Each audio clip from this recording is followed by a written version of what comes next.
Start कर दीजिए sir. हाँ,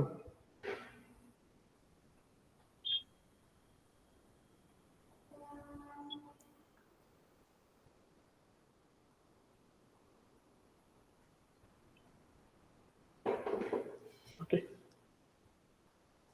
गुड मॉर्निंग। तो लास्ट जो लेक्चर था, लास्ट लेक्चर के अंदर हमने माइक्रोसॉफ्ट पावर पॉइंट को कंप्लीट कर लिया था।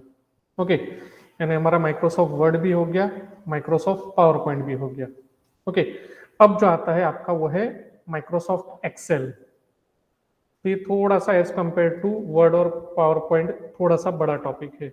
ओके, तो नेक्स्ट हेडिंग है हमारा माइक्रोसॉफ्ट एक्सेल। तो माइक्रोसॉफ्ट एक्सेल के अंदर सबसे पहले है इंट्रोडक्शन टू माइक्रोसॉफ्ट एक्सेल। तो माइक्रोसॉफ्ट एक्सेल जो है उसका बेसिक पर्पस क्या है, उसके लर्निंग ऑब्जेक्टिव क्या है। तो सबसे पहले आता है लर्न अबाउट स्प्रेडशीट।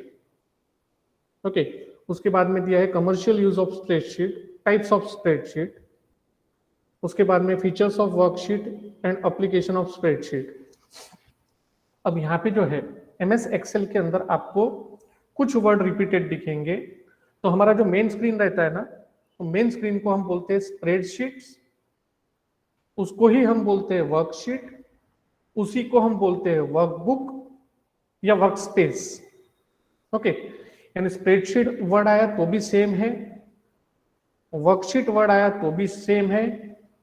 ओके, और वर्कबुक या वर्कशीट या वर्क एरिया बोलो, वन एंड द सेम है।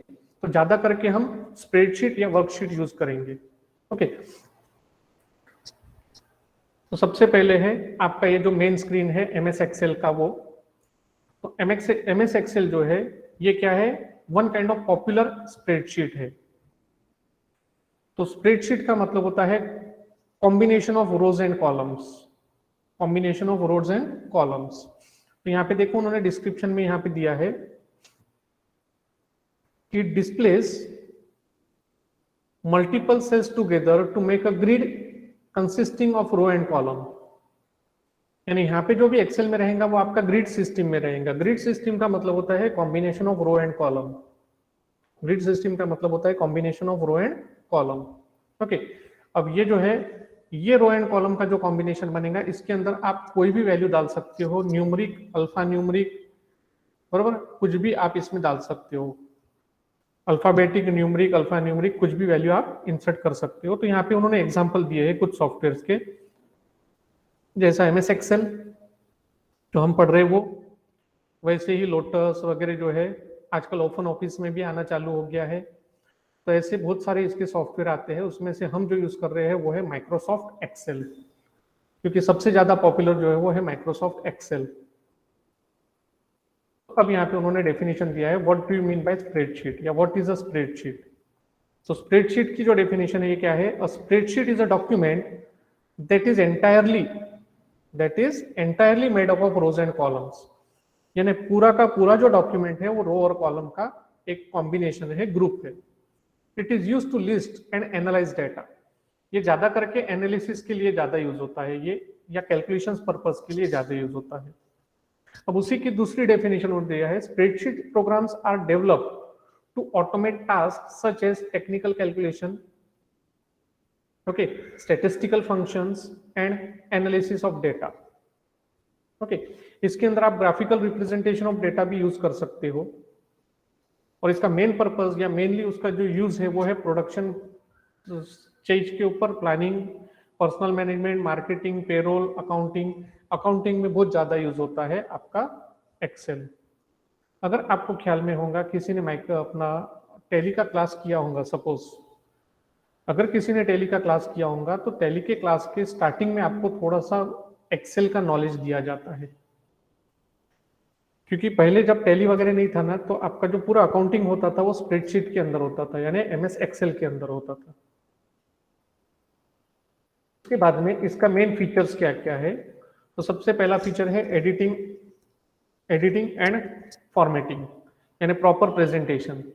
दूसरा है क्रिएटिंग चार्ट एंड ग्राफिक्स, और तीसरा है फॉर्मूला एंड फंक्शंस। इसके अंदर फॉर्मूला और फंक्शंस भी आप यूज कर सकते हो। उसके बाद में स्प्रेडशीट की डिटेल है, पहला पार्ट आता है रिबन एरिया। रिबन एरिया मालूम है आपको, यहाँ पे हम अब तक रिबन एरिया पढ़ते आए हुए हैं। उसके बाद में यहाँ पे उसने ये जो रेड बॉक्स दिया है ना, उसके अंदर जो ब्लैक दिख रहा है आपको, it is called as a cell. It is called as a cell. Cell का मतलब क्या होता है? तो सेल का मतलब होता है combination of row and column. Cell का मतलब क्या होता है? Combination of row and column, यानी जहां पे दोनों का ग्रुप बनता है, it is called as a cell. तो ये देखो, ये सेल दिख रहा है आपको। ये सेल क्या रिप्रेजेंट कर रहा है? कॉलम क्या है उसका? सी। ऊपर देखो यहाँ पे कॉलम सिलेक्टेड बता रहा, कॉलम क्या है? सी। और रो क्या है? 4। तो इसका एड्रेस यहाँ पे दिखेगा आपको C4। इसका एड्रेस यहाँ पे दिखेगा C4। वापिस, सेल क्या है? Cell is a combination of row and column, और हर सेल को कोई ना कोई एड्रेस दिया जाता है। तो एड्रेस क्या है?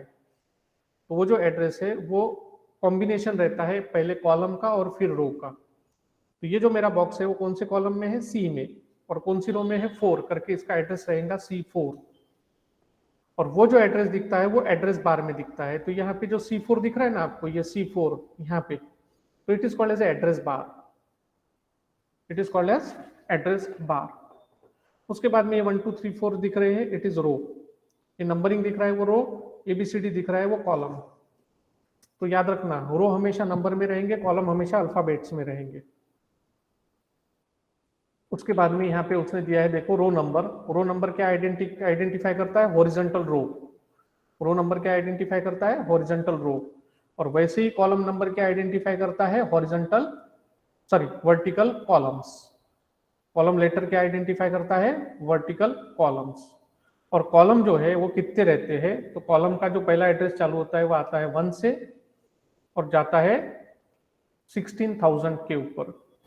Okay, A B C D, फिर A B A C, ऐसे कितने भी जाके वो कहां तक जाएगा? 16,000 कॉलम्स तक। और उसके बाद में उन्होंने दिया है एक्टिव सेल। एक्टिव सेल का मतलब होता है जो सिलेक्टेड सेल है वो। और सिलेक्टेड सेल कैसे आइडेंटिफाई होता है? वो डार्क ब्लैक बॉर्डर से आइडेंटिफाई होता है। तो यहाँ पे भी देखो, यहाँ पे भी C4 ही सिलेक्टेड है। तो ये जो सिलेक्टेड है इसको बोलते हैं एक्टिव सेल। जो भी सिलेक्टेड सेल दिख रहा है उसको बोलते हैं एक्टिव सेल। उसके बाद में आता है फॉर्मूला बार। फॉर्मूला बार बोले तो ये वाला यहाँ पे FX के सामने जो दिख रहा है वो, ये FX के सामने यहाँ पे दिख रहा है, it is called as a formula बार।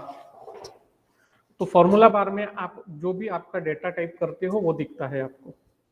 जो भी आप कंटेंट टाइप करते हो वो कहाँ दिखता है? Formula bar. और फॉर्मूला बार की आइडेंटिटी क्या है? FX। फॉर्मूला बार की आइडेंटिटी क्या है? FX। ओके।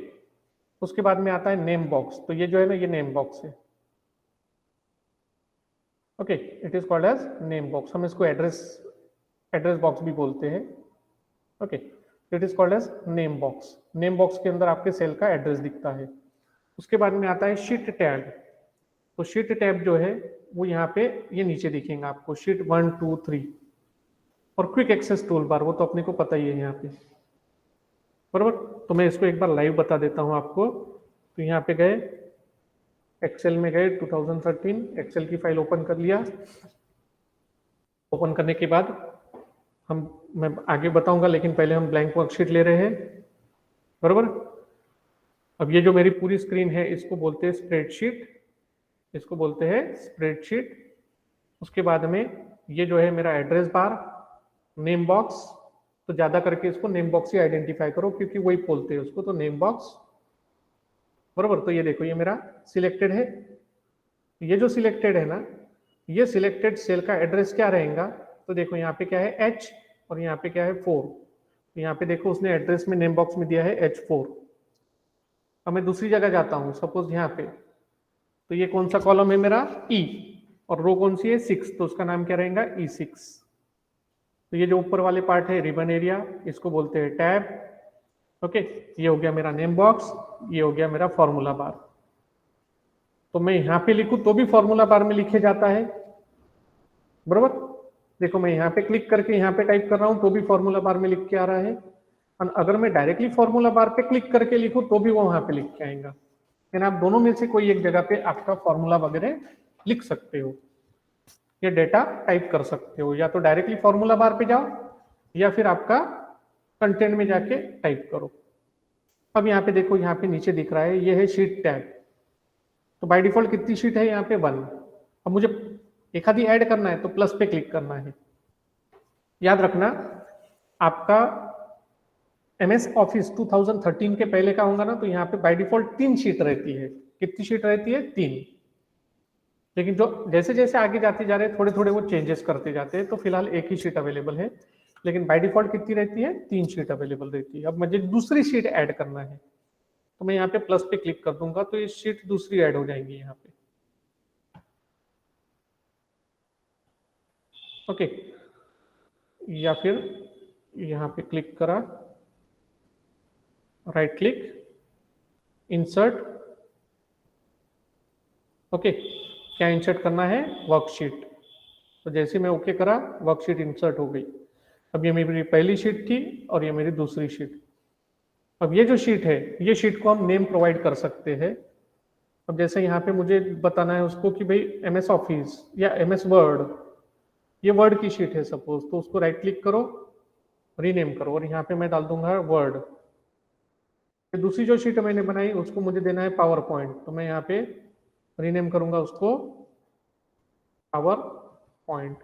तो इस टाइप से हम शीट को नेम प्रोवाइड कर सकते हैं। नहीं चाहिए तो राइट क्लिक करके रीनेम करो या फिर उसको डिलीट कर दो। तो ये पावर पॉइंट की मैंने ज्यादा की बनाई थी, तो राइट क्लिक और डिलीट, बराबर। तो ये क्या हो गया मेरा? ये सारे टैब है, ये मेरा रिबन एरिया है, ये मेरा नेम बॉक्स, ये फॉर्मूला बार, उसके बाद में ये जो है मेरा ये ग्रिड सिस्टम है जिसको हम बोलते हैं स्प्रेडशीट या वर्कशीट। उसके बाद में यहाँ पे ये है क्विक एक्सेस टूल बार, और नीचे जो आता है आपका वो आता है शीट टैब। क्या आता है? Sheet tab. ओके, अब मैं यहाँ पे इसको क्लोज कर दे रहा हूँ। Save changes no, don't save. हम वापस हमारे इस पे आ गए, तो ये हो गया फॉर्मूला बार देख लिया, नेम बॉक्स देख लिया, शीट टैब देख लिया, और क्विक एक्सेस टूल बार पता ही है अपने को। उसके बाद में फाइल मेनू। तो फाइल मेनू के अंदर जो है, फाइल मेनू के अंदर आपको यहाँ पे कोई भी चीज नहीं दिखने वाली नहीं है, बराबर, वन एंड द सेम है। उसके अंदर फाइल को सेव करना, प्रिंट करना, पेज को सेट करना, ये सारी चीजें आएंगी। अब रिबन एरिया आता है। रिबन एरिया जो है, रिबन एरिया आपको एक्सप्लेन करने की फिलहाल जरूरत नहीं है, रिबन एरिया दोनों में देख चुके हैं हम, बराबर। तो रिबन एरिया माइक्रोसॉफ्ट वर्ड में भी देख लिया है और पावर पॉइंट में भी देख लिया है। उसके बाद में जो हमारी पहली शीट रहेंगी उसको नाम दिया जाता है वर्कबुक, उसको नाम दिया जाता है वर्कबुक, बराबर। अब यहाँ पे देखो उसने क्या बोला है, ये पुराने इसका है करके, यहाँ पे 2007 का है करके, यहाँ पे उन्होंने क्या बोला है, each new workbook comes with 3 worksheets. तो आप ऐसा बोल सकते हो कि वर्क ग्रुप क्या है? It is a group of worksheets. Okay, note करके लिख लेना, वर्क ग्रुप क्या है? इट इज कॉम्बिनेशन ऑफ या ग्रुप ऑफ वर्कशीट्स। तो एक वर्क ग्रुप के अंदर कितनी वर्कशीट्स रहती है? By default 3। कितनी रहती है? 3। ओके, उसके बाद में each work group has a sheet tab, 3 sheet tab है। शीट टैब को अपन बाय डिफॉल्ट नाम क्या रहता है? Sheet 1, sheet 2, sheet 3। हम उसको रीनेम वगैरह कर सकते हैं, बराबर। अब इसके बाद में यहाँ पे उन्होंने दिया है columns, rows and cells. Columns, rows and cells. Okay, तो अब यहाँ पे उसने क्या बोला है, देखो, worksheets are divided into columns, rows and cells. Worksheet काय काय के अंदर डिवाइड होती है? Column, rows and cells. Okay, और उसका जो भी कॉम्बिनेशन बनेगा वो क्या बनेगा? ग्रिड बनेगा, उसको बोलते हैं ग्रिड सिस्टम। तो कॉलम क्या रहते हैं? Column go from top to bottom on the worksheet vertically. तो वर्टिकल जो भी रहेगा वो रहेगा कॉलम, हॉरिजॉन्टल जो रहेगा वो रहेगा रो। ओके, और वो कहां से आता है? लेफ्ट से राइट। कॉलम कहां से आता है? Top to bottom. रो कहां से आता है? Left to right. और सी का सेल क्या रहता है कि जो कॉम्बिनेशन बनता है रो और कॉलम का उसको बोलते हैं सेल। अब column has alphabetical headings at the top. Okay, first 26 columns are capital A to capital Z, और ईच वर्कशीट कंटेन्स, ये नोट करके रख देना, 16,384 columns. Fill in the blanks में बहुत बार आता है। आपका एक्सेल के अंदर, वर्कशीट के अंदर कितने कॉलम रहते हैं? तो रहते हैं 16,384 कॉलम्स। ओके, तो इसके कारण उन्होंने क्या बोला है कि Z के बाद ए आएगा, फिर ए बी आएगा, ए सी आएगा, टॉप टू ए जेड, फिर बी ए आएगा, बी बी आएगा। ठीक है, तो इस टाइप से कितने रहते हैं आपके 16,384। और जो लास्ट वाला हेडिंग रहेगा ना, तो लास्ट वाला हेडिंग क्या है कॉलम का, एक्स एफ डी, ये भी नोट करके रख देना। The last heading of column is X F D. उसके बाद में यहां पे क्या बोला है उसने, each row also has heading, row headings are numbered from 1 to 10,48,576। रोज कितनी रहती है 10,48,576। ओके, और ये दोनों का जो कॉम्बिनेशन बनता है उसको बोलते हैं सेल रेफरेंस। अब आगे हम यहाँ पे वापस, column headings are located by letters, row heading by row. ठीक, अब जैसा मैंने आपको बताया था कि जो हाईलाइट वाला एरिया रहेगा उसको बोलते हैं एक्टिव सेल, और जो एक्टिव सेल रहता है उसकी एड्रेस कहाँ पे रहता है, नेम बॉक्स में रहता है। ओके, जो भी एक्टिव सेल रहेगा वो कहाँ रहेगा, नेम बॉक्स में रहेगा। उसके बाद में डायग्राम के अंदर उसने थोड़ा सा प्रॉपर बताया हुआ है, देखो तो यहाँ पे क्या बोला है उसने, ए क्या है मेरा सेल का कॉलम, बरोबर। उसके बाद में 1 क्या है मेरा सेल रो, ठीक है, ए क्या है सेल कॉलम, 1 क्या है सेल रो। उसके बाद में ये जो नेम बॉक्स में आता है वो है सेल लोकेशन, और जो उसके अंदर लिखे हुआ है it is called as cell formula, और उसके अंदर जो एक्चुअली रहता है it is called as cell value. अब ये वैल्यू जो है वो फिक्स भी रह सकता है या फॉर्मूला भी रह सकता है या एक आधा इक्वेशन भी रह सकता है। ओके, उसके बाद में फॉर्मूला, तो सेल के अंदर आप फॉर्मूला किस टाइप से डाल सकते हो, तो जैसे यहाँ पे 1 2 3 दिया है, वैल्यू 1 वैल्यू 2 और उसका टोटल करना है, तो sum of A two B to.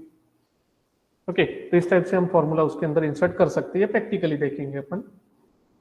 तो फॉर्मूला का इंसर्ट करने के लिए क्या आता है, इक्वल टू और एक्सप्रेशन, इक्वल टू और एक्सप्रेशन, एक्सप्रेशन यानी formula. For example equal to sum A2 dot dot B2, यानी A2 से लेके B2 तक का वो कैलकुलेशन करके देगा। अब इसके अंदर आप कुछ भी स्पेसिफाई कर सकते हो, कोई भी arithmetic calculation, relational operator, function सब यूज कर सकते हो। ओके, तो यहाँ पे आपको डॉट डॉट जो है वो उसको रेंज को रिप्रेजेंट करेगा।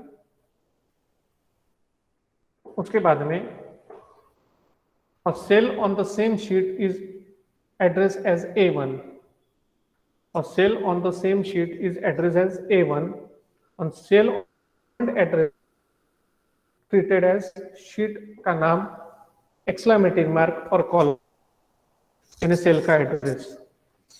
तो अगर सेम शीट में से आपको कोई वैल्यू लेना है पड़ेगा, सेम शीट में से वैल्यू लेने के लिए डायरेक्टली आपको कॉलम का नाम और रो का नाम देना पड़ेगा। लेकिन अगर आप मल्टीपल जगह से वैल्यू ले रहे हो तो आपको क्या करना पड़ेगा, शीट का नाम, एक्सक्लेमेटिव मार्क और कॉलम का नाम या सेल का नाम।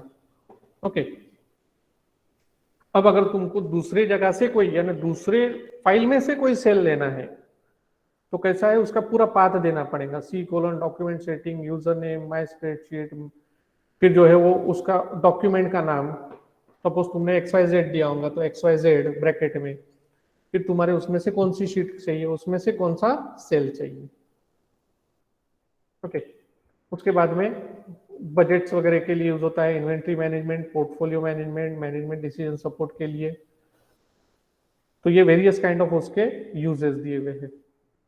और ये क्या क्या स्टोर करता है, ग्राफिक स्टोर करता है, डेटाबेस स्टोर करता है। ओके, अब इसके अंदर उन्होंने कुछ लॉन्ग फॉर्म दिया है, DDD stand for dynamic data exchange, और OLE stand for object linking and embedding. And इसका मतलब क्या है कि यहाँ पे जो भी आप डेटा चेंज करेंगे वो डायनामिकली चेंज होता है। अब डायनामिकली चेंज होता है का मतलब क्या होता है, तो आप फॉर्मूला लिख दो, उसमें वैल्यू जब आप बदलेंगे तो फॉर्मूले का आंसर ऑटोमेटिकली बदलते जाता है। ओके, उसके बाद में ओएलई, ओएलई यानी ऑब्जेक्ट लिंकिंग एंड एम्बेडिंग, यानी दूसरे सॉफ्टवेयर का डाटा अगर चाहिए तो ये भी ले सकते हो। ओके, अब यहाँ पे एक्सेल फाइल जो है, एक्सेल फाइल फॉर्मेट का जो सिंटेक्स यानी उसका जो एक्सटेंशन है वो क्या है, .xlsx। सिंटेक्स क्या है, xlsx। ओके,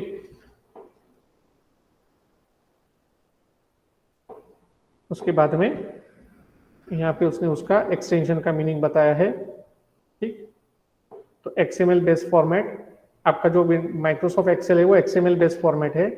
तो एक्सेल का मतलब होता है एक्सेल, एस टी और A, S stand for spreadsheet, T यानी टेम्पलेट, ए यानी एड इन, और एक्स ऑब्लिक एम का मतलब होता है एम यानी मैक्रो एनेबल्ड, और एक्स यानी मैक्रो फ्री।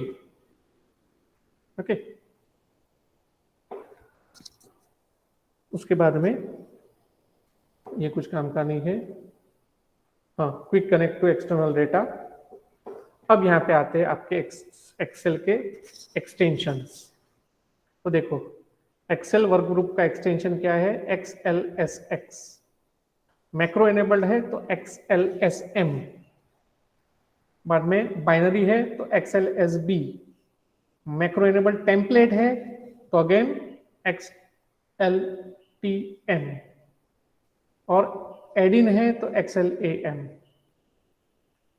उसके बाद में आता है अब आपका वर्किंग चालू हो जाता है, creating worksheet file, entering data into worksheet and opening and saving. सबसे पहले ओपन करना है फाइल को, फाइल को ओपन करने के बाद न्यू फाइल, न्यू फाइल के बाद आपको उसको सेव करना है, सेव करने के बाद आपको उसको एग्जीक्यूट करना है। ओके, तो अब पहले हम यहाँ पे जाते हैं और यहाँ पे EXCEL एक्सेल 13, एक्सेल 13 में आ गए। अब यहाँ पे एक्सेल भी जो है, एक्सेल को भी ओपन करने के लिए आपको वेरियस काइंड ऑफ टेम्पलेट्स दिए जाते हैं। Get started with formula, formula tutorial, pivot table, then pivot table, take a tour, एक आधा फोटो कैलेंडर। ये सारे के सारे जो है आपके टेम्पलेट्स है, ready to use templates in MS Excel, ready to use format in MS Excel. तो हमको इसमें से कोई नहीं चाहिए, हमको कौन सा चाहिए, सिर्फ और सिर्फ ब्लैंक, सिर्फ और सिर्फ ब्लैंक। ये ब्लैंक आ गया। ब्लैंक आने के बाद यहाँ पे आपको जो भी डाटा डालना है वो डाटा डाल दो, बरोबर। इसको सेव करना मालूम है, फाइल में जाके सेव एज, पहली बार है तो सेव एज, ऑलरेडी डाटा है तो सेव। ठीक, फिर इसको क्लोज करके रीओपन करना, ये भी हमको पता है। ठीक, तो अब हम क्या करते हैं, उन्होंने कुछ शॉर्टकट मेनूज दिए हुए हैं, कुछ शॉर्टकट मेनूज दिए हुए। तो शॉर्टकट मेनू इन्वोक करने के लिए आपको क्या करना पड़ता है, माउस का राइट क्लिक बटन यूज करना पड़ता है। फॉर एग्जांपल यहाँ पे मैंने लिखा है, अब इसको राइट क्लिक कर दूं तो यहाँ पे शॉर्टकट मेनू आ जाता है, इसमें से हम कुछ भी चीज परफॉर्म कर सकते हैं। अब आते हैं आपके कुछ शॉर्टकट्स। तो कुछ शॉर्टकट नहीं, बहुत सारे शॉर्टकट। अब यहाँ पे देखो शॉर्टकट्स क्या दिया है, show a shortcut menu, shift plus F10, बरोबर। Make the menu bar ribbon area activate करने के लिए अल्टर दबाओ या F10 दबाओ, बरोबर। Show the program icon menu, तो alt plus space bar. Next और प्रीवियस कमांड, डाउन एरो और अप एरो। बाद में लेफ्ट और राइट की मेनू देना है तो लेफ्ट और राइट एरो की। बाद में अगर स्टार्टिंग में जाना है तो होम, आखिरी में जाना है तो एंड। उसके बाद में मेनू को एक्टिवेट करना है तो अल्टर, प्रीवियस मेनू में जाना है तो एस्केप। बहुत सारे शॉर्टकट है यहाँ पे, 200-300 होंगे, डिपेंड। तो पहला है आपका alt plus single quote, alt plus single quote. ये क्या डिस्प्ले करता है, स्टाइल डायलॉग बॉक्स। तो control plus shift plus tilde operator, तो general number format. Control plus shift plus dollar, currency format. ये सारे आपके जो है ये शॉर्टकट्स दिए हुए उसने। तो ये सारे शॉर्टकट्स आपने एक बार देख लेना है, इसमें से जो आपको लगते हो काम के वो लिख लेना है। Ctrl+B। अब ये जो शॉर्टकट है, ये शॉर्टकट का जो स्क्रीन है, ये शॉर्टकट की जो फाइल है, मैं आपको वर्ड में कॉपी पेस्ट करके आज इवनिंग तक मैम के पास सबमिट कर दूंगा। ओके, वर्ड डॉक्यूमेंट फाइल में ही मैं सारे मेनू, शॉर्टकट मेनू डाल के आपको दे दूंगा, आप मैम आपको फॉरवर्ड कर देंगे आपके ग्रुप के अंदर। ओके, तो ऐसे देखो बहुत सारे शॉर्टकट है, Ctrl+I, Ctrl+U, अंडरलाइन, ठीक है, Ctrl+A, Ctrl+X, C, V, D, R, Ctrl+ bracket में टिल ऑपरेटर वगैरह, ऐसे बहुत सारे ऑप्शंस आपके पास अवेलेबल है, बरोबर। इतने सारे शॉर्टकट्स आपके पास अवेलेबल है। अब ये सारे शॉर्टकट्स मैं आपको प्रोवाइड कर दूंगा, ठीक है। अब आते हैं यूजिंग टेम्पलेट। टेम्पलेट मैंने अभी बताया, टेम्पलेट आपको रेडीमेड रहते हैं, हमको उसका कुछ काम नहीं है। उसके बाद में हम यहाँ पे दिया है यूजिंग शीट इन वर्क, तो शीट टैब के अंदर जो है हमको क्या करना है, उसको रीनेम वगैरह करना है, वो हमने देख लिया है, राइट क्लिक करके रीनेम, बरोबर। शीट ऐड करना है कि नहीं करना है, शीट को मूव करना है तो भी कर सकते हैं अपन। उसके बाद में इंसर्टिंग एडिशनल वर्कशीट, इंसर्ट करके क्लिक करो, एडिशनल आ जाएंगी। डिलीट करना है, डायरेक्टली डिलीट पे क्लिक करो, डिलीट हो जाएगा। उसके बाद में एंटरिंग डेटा पे आ गए अपन, तो you can either enter two basic kinds of data, एक है नंबर और एक है टेक्स्ट।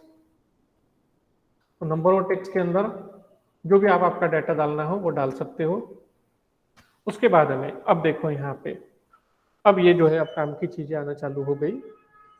तो क्या है, to enter date in column, the date column you should use slash और hyphen to separate the part.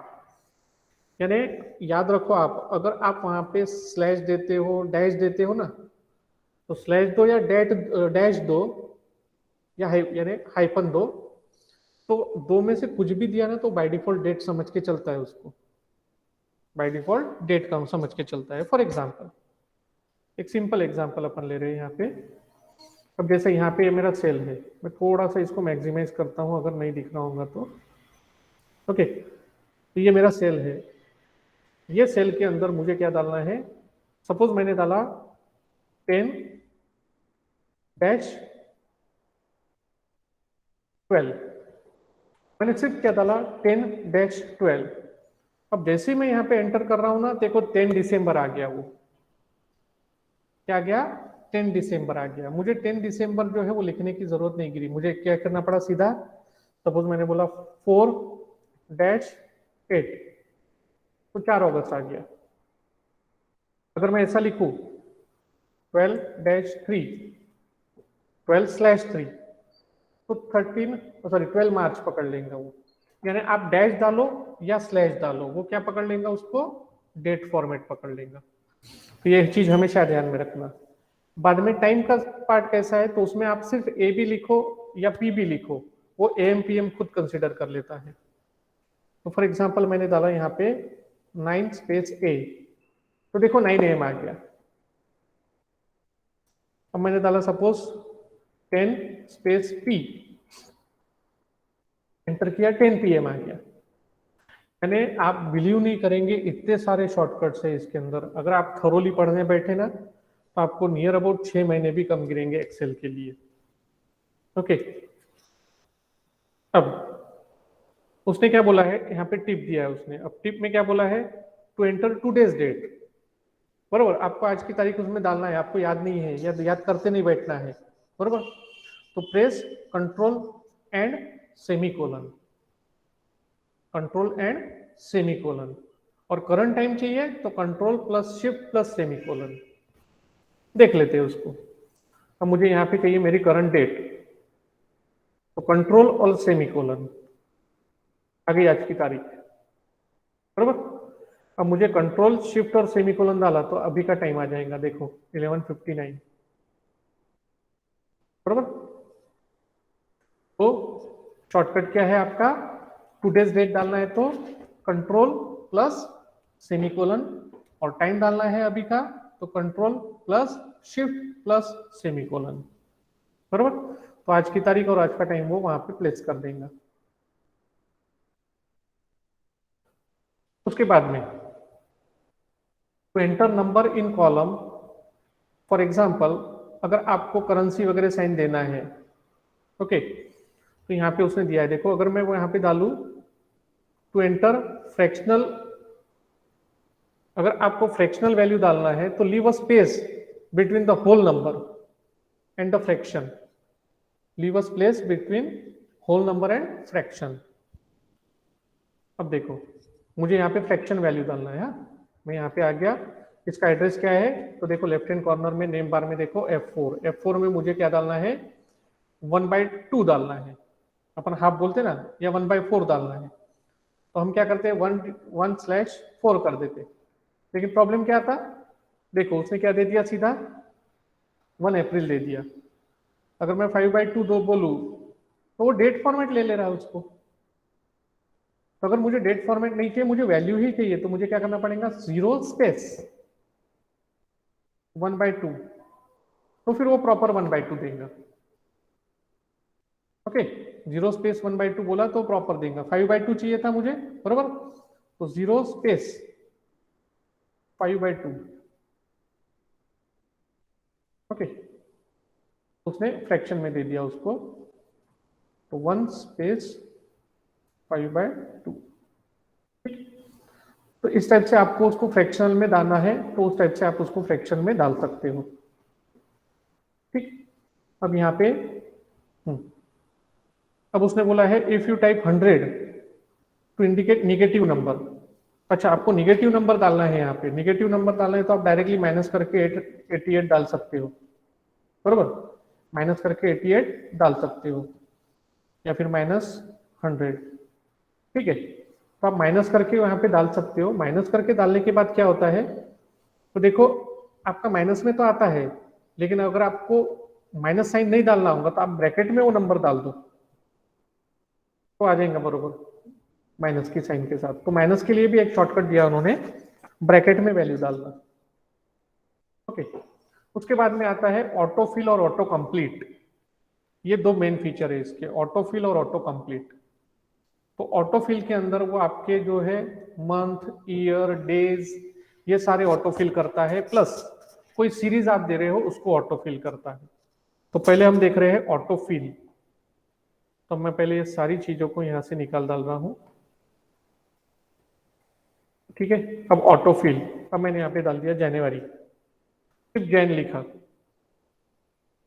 ठीक है, अब मैं यहाँ पे प्लस पे जा रहा हूँ, ध्यान दो मैंने क्या किया, जनवरी लिखा, ओके, और प्लस पे गया, और मैं नीचे खींच रहा हूँ उसको वापिस, ध्यान दो ये मेरा सिलेक्टेड है, इसका प्लस का साइन देखो एकदम चौकोन आ रहा है, एम्प्टी आ रहा है। और जैसे मैं यहाँ पे लेके जाऊंगा ये डॉट के ऊपर, ये वाले, ये डॉट के ऊपर लेके जाऊंगा तो वो एकदम डार्क प्लस हो जाएगा।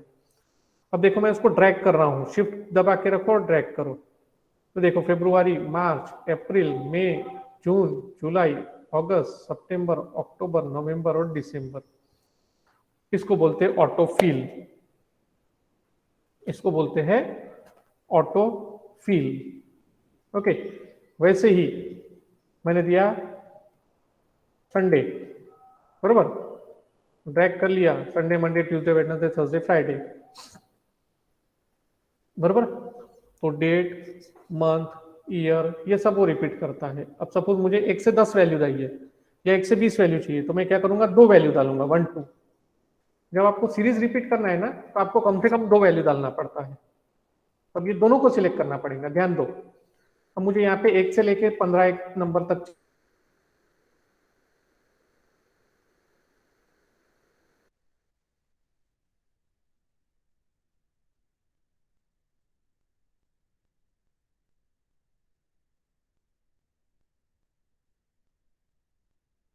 तो ये हो गया ऑटो फिल। अब मुझे डिफरेंस में चाहिए, जैसा 2 का टेबल चाहिए, तो 2, 2 2 जा 4, 2 3 जा 6, मैंने 3 डाल दिए। अब वो इसको खुद एनालाइज करेगा, और एनालाइज करके यहाँ से मैं ट्रैक करूंगा तो 2 10 जा 20 तक आ जाएगा। तो it is called as auto fill, it is called as auto fill, बरोबर। ये हो गया हमारा पहला आज का topic, which is auto fill. उसके बाद में आता है ऑटो कंप्लीट, इसके बाद में आता है ऑटो कंप्लीट। अब ये ऑटो कंप्लीट में जो है आप कैरेक्टर डालो या नंबर डालो, ये ऑटोमेटिकली कंप्लीट करके दे देता है वो। ओके, नंबर डालो या नेम डालो, वो ऑटोमेटिकली कंप्लीट करके दे देता है। ठीक, हम यहाँ पे आ गए। अब यहाँ पे अब एक काम करते हैं, एक आपको सिंपल एक कंसेप्ट बताता हूं मैं इसको वापस डिलीट कर दे रहा हूं। ठीक, अब यहाँ पे मुझे डालना था ABCD, बराबर। तो देखो ABCD मैंने डाला, तो ABCD कहाँ पे आ रहा है, ये जो सेल है इसके अंदर लेफ्ट हैंड साइड में आ रहा है। यानी मैं टेक्स्ट लिख रहा हूं तो कहाँ आ रहा, लेफ्ट हैंड साइड में आ रहा, और मैं नंबर डाल रहा हूँ 20 सपोज 50, तो देखो राइट हैंड साइड में आ रहा। यानी इसका बाय डिफॉल्ट फॉर्मेट क्या है कि अगर आप कोई टेक्स्ट लिखते हो ना, तो टेक्स्ट लेफ्ट हैंड साइड में आता है, और अगर आप नंबर डालते हो, नंबर राइट हैंड साइड में आता है। टेक्स्ट लेफ्ट हैंड साइड में, नंबर राइट हैंड साइड में। ओके, तो अब ऑटो कंप्लीट क्या है, तो पहले ऑटो कंप्लीट देखते हैं अपन। तो ऑटो कंप्लीट में क्या है, जैसा मैंने सब्जेक्ट डाला इंग्लिश, हिंदी, मराठी, जियोग्राफी, बराबर। मैं कहीं पे भी हूं, मैं कहीं पे भी गया और मैं सिर्फ ई दबा रहा हूं ना, ध्यान रखना मैंने सिर्फ ई दबाया, सॉरी, हाँ वही कॉलम के अंदर अगर मैं कहीं पे भी ई दबा रहा हूं,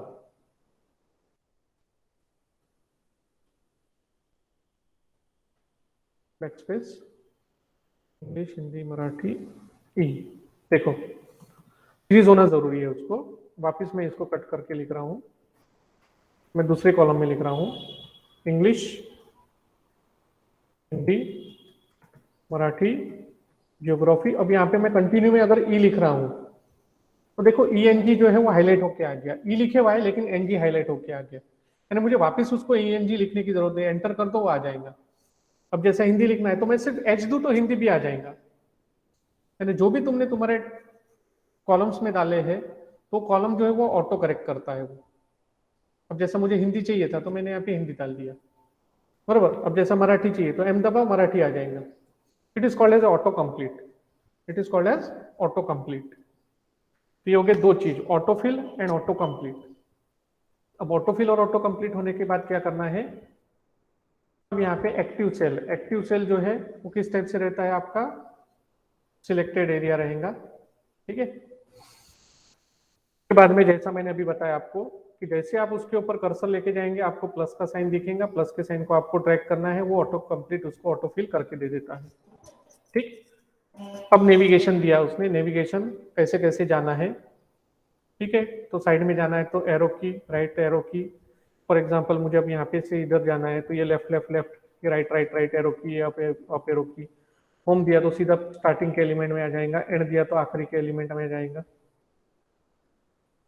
एंड दिया तो आखिरी के एलिमेंट में आ जाता है, बराबर। तो इस टाइप से आपके उन्होंने अगेन कुछ कीज दिए हुए हैं, कंट्रोल एंड और कंट्रोल होम। मैंने आपको बताया था एकदम आखिरी में जाना है तो कंट्रोल एंड, और एकदम स्टार्ट में जाना है तो कंट्रोल होम।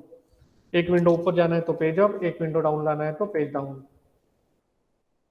तो cell contents can also be rearrange, edit वगैरह सब कर सकते हो, कॉपी, क्रिएट, मूव वगैरह सब कर सकते हो। ठीक है, तो हम प्रैक्टिकली देखेंगे कॉपी कैसे करेंगे, मूव कैसे करेंगे। तो कॉपी के लिए कंट्रोल C, मूव के लिए आपको कॉपी करके उसको कॉपी करके आप उसको कट भी कर सकते हो, बरोबर, या कट करके पेस्ट कर सकते हो। उसके बाद में डिलीट सेल कैसे करते हैं, तो डिलीट सेल कैसे करते हैं हमने टेबल में देखे हुआ है, आपको ख्याल में होगा। तो डिलीट सेल, तो राइट क्लिक करके उसको डिलीट करना है। ओके, उसके बाद में सेविंग वर्कबुक, और सेविंग सेव करते मालूम है हमको कैसे सेव करना है। हाँ, अब आपको याद होगा मैंने माइक्रोसॉफ्ट वर्ड के टाइम पे आपको बोला था कि आपको अगर आपके डॉक्यूमेंट को PDF में कन्वर्ट करना है तो MS ऑफिस के अंदर एक ऑप्शन आया हुआ है save to PDF, save to PDF। तो अगर वो सेव टू PDF ऑप्शन नहीं होगा, फॉर एग्जांपल मैं माइक्रोसॉफ्ट वर्ड में जा रहा हूं, एक्सेल में गए तो भी कोई प्रॉब्लम नहीं है, तो फाइल, बराबर। अब यहाँ पे सेव एज, सेव एज में मैं गया, सेव एज में कहाँ पे सेव करना है, ब्राउज, ठीक है, डॉक्यूमेंट्स में ही सेव करना है, लेकिन यहाँ पे जो है यहाँ पे बहुत सारे ऑप्शंस दिए हुए उन्होंने, देखो। अब मुझे इसको पीडीएफ में करना है, मुझे इसको पीडीएफ में करना है, तो क्या करूंगा, यहाँ पे सीधा पीडीएफ पे क्लिक कर दूंगा, बरोबर। पीडीएफ में क्लिक करने के बाद इसका नाम बुक वन, ठीक, क्या रहेगा, बुक वन, और इसको मैं सेव कर दूंगा। ओके, तो जैसे मैंने यहाँ पे सेव कर दिया बुक वन को डॉक्यूमेंट में जाके, ठीक, तो थोड़ा सा टाइम लेगा और वो पीडीएफ में कन्वर्ट हो गया, देखो ये बुक वन ओपन भी हो गई पीडीएफ, ठीक। तो मैंने जो भी लिखा था, जैसा लिखा था वो एज इट इज आ जाएगा, बरोबर। अब एक्सेल के अंदर तो स्क्रीन बड़ी रहती है, तो ये जिस जिस टाइप से आपने लिखा उस टाइप से वो सेव हो जाएगा, बरोबर। तो ये हो गया एक तरीका। और दूसरा तरीका जो है उसका क्या है, कंट्रोल पी करो और सीधा यहां से प्रिंटर में जाके प्रिंट टू पीडीएफ करो, प्रिंट टू पीडीएफ। तो ये भी आप कर सकते हो, देखो यहाँ पे आपको ऑप्शन देता है, पहला पेज और ये दूसरा पेज, दो पेज है। तो जो भी है आपको जितने पेज पीडीएफ में डालना है वो डालो, यहाँ पे प्रिंट टू पीडीएफ करो और प्रिंट कर दो। दोनों तरीके से आप कर सकते हो। तो पहला तरीका क्या है, फाइल में जाके सेव एज, सेव एज में यहाँ पे आपको जो भी पाथ लेना है वो पाथ लो, और यहाँ पे जो है सेव एज टाइप, उसमें आप क्या डाल दो, यहाँ पे पीडीएफ। और दूसरा तरीका, अगर वो ऑप्शन नहीं होगा किसी इसमें, बाय डिफॉल्ट नहीं, सपोज नहीं होगा, तो सीधा सीधा कंट्रोल पी और यहाँ पे प्रिंटर में जाके माइक्रोसॉफ्ट प्रिंट टू पीडीएफ कर दो, पीडीएफ में कन्वर्ट हो जाएगा। ओके, तो ये हो गया आपके हाउ टू सेव पीडीएफ। वापिस हम हमारे इस पे आ गए, उसके बाद में क्वेश्चंस, ठीक है। अब एक एक्सरसाइज है आपको, तो एक्सरसाइज के अंदर जो है, ठीक है, एक्सरसाइज मैं आपको प्रोवाइड कर दूंगा, अभी आपको नहीं करना है, ये वाली दूसरी मैं देता हूं आपको, ठीक है। तो अब ये हो गया हमारा पहला पार्ट एक्सेल का। अब हमारे पास टाइम है थोड़ा सा, तो हम नेक्स्ट पार्ट भी स्टार्ट कर लेते हैं। यहां से इसको फाइल,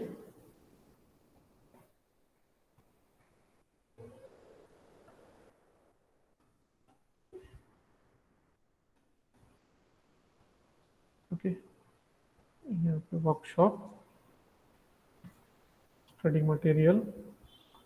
अब हम स्टार्ट कर रहे हैं part two, Excel part to,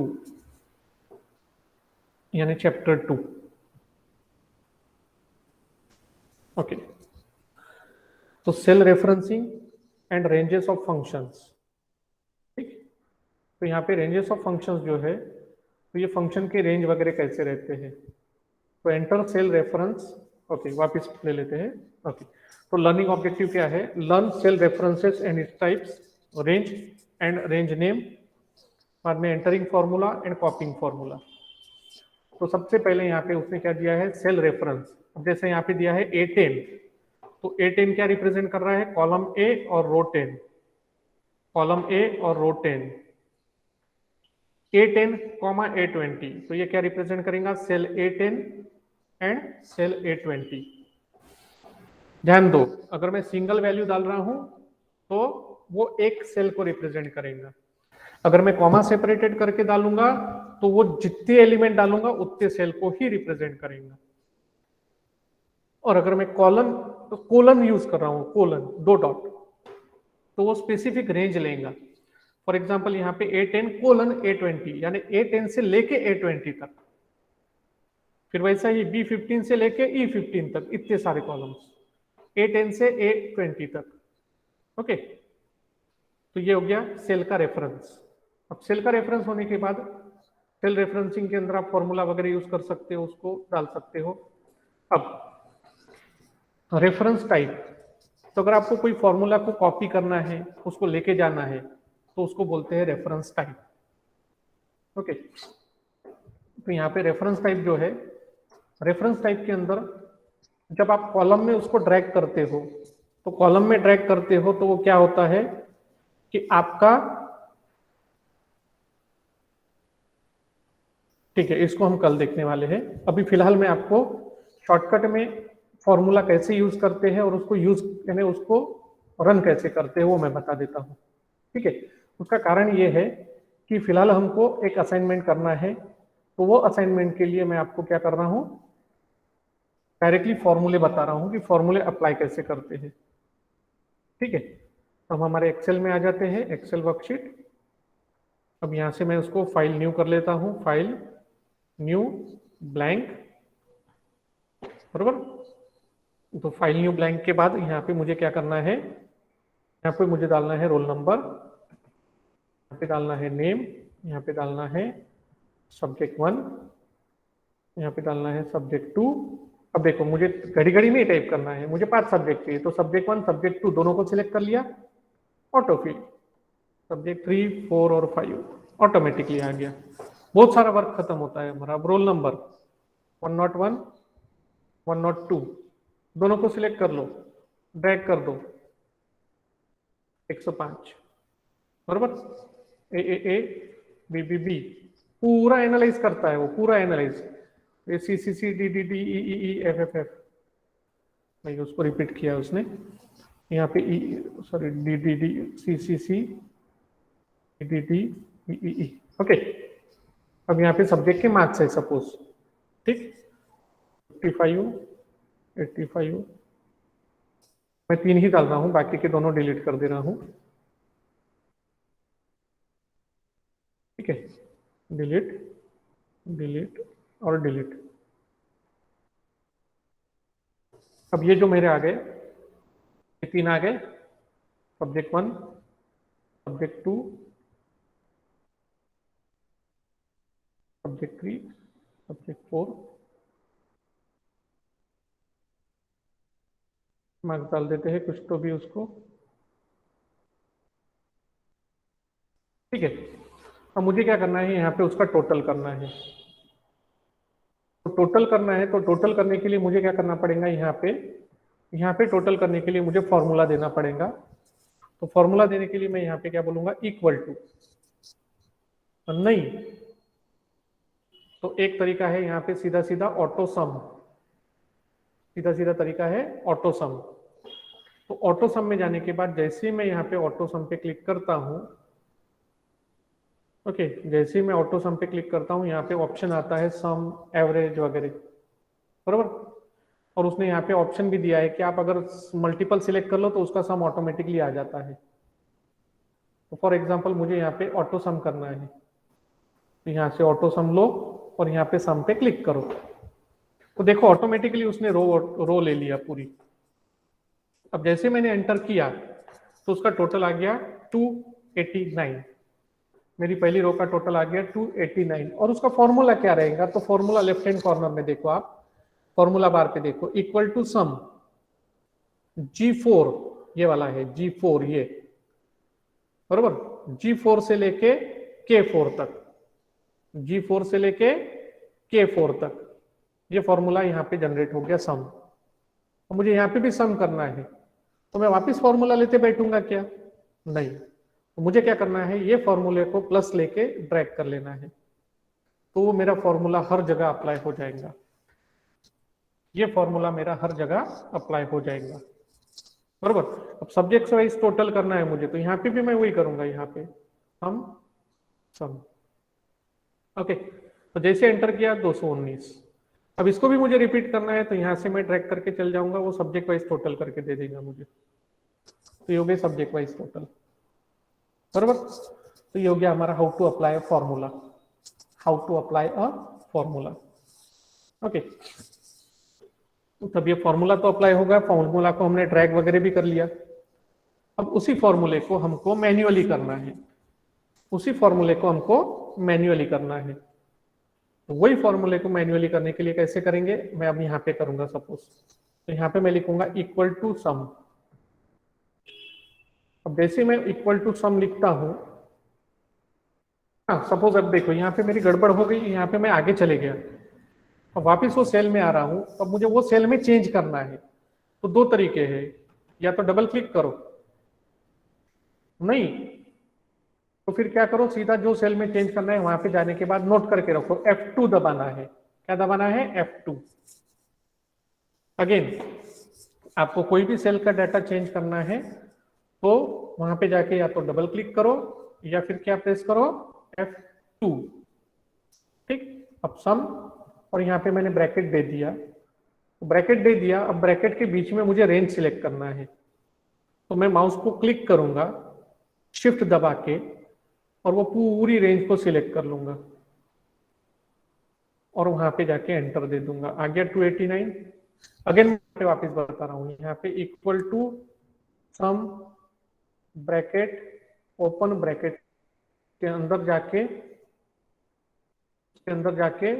range को सिलेक्ट करो, एंटर कर दो। ओके, तो ये हो गया फॉर्मूला देने का दूसरा तरीका। पहला तरीका क्या था, डायरेक्टली यहाँ पे सम पे क्लिक करके रेंज ले लो। दूसरा तरीका उस टाइप से ले लो। तीसरा तरीका क्या है, तो तीसरा तरीका है आप पूरा मैन्युअली ही करो। तो मैंने डाल दिया equal to sum bracket open. अब मुझे कहां से लेना है, मुझे लेना है ये वाला, तो उसका एड्रेस क्या है मेरा, G6। एड्रेस क्या है मेरा, G6।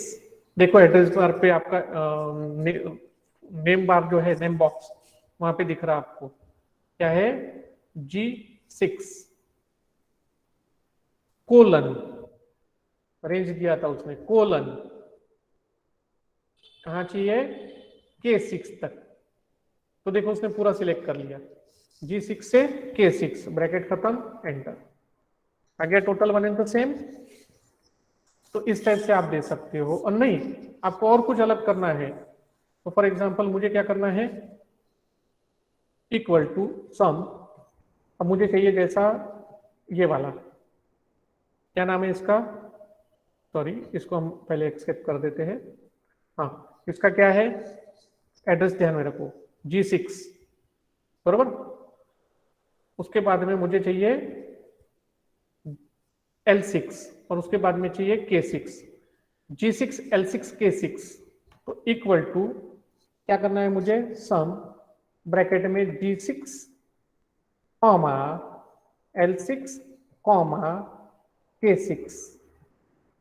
तो ऐसा मैं कितने भी नंबर देके उसको सम कर सकता हूं। Total is 520, total is 520। एक मिनट,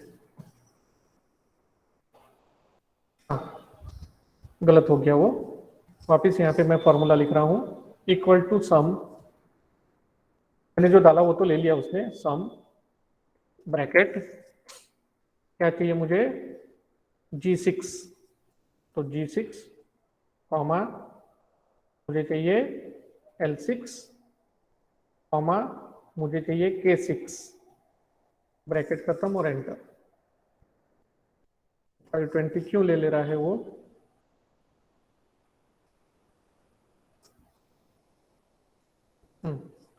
तो यहाँ पे हम चेंज कर देते हैं उसको F2, तो K6 के बदले वहां पे दूसरा ले लेते हैं अपन, J6।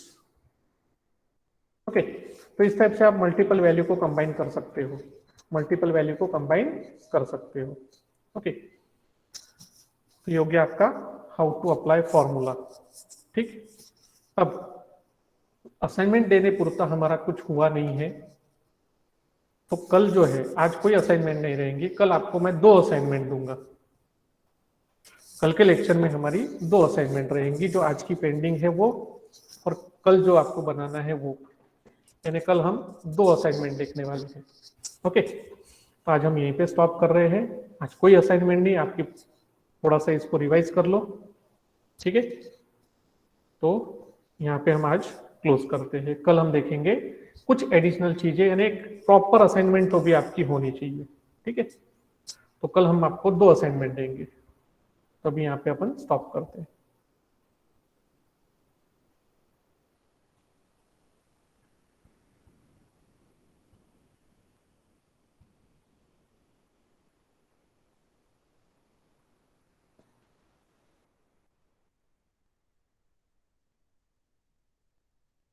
Have a great day, sir. Ma'am Ma'am.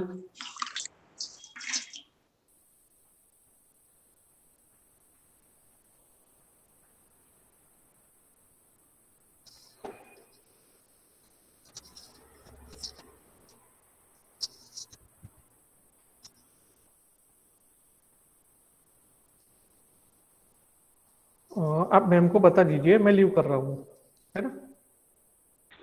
Okay sir.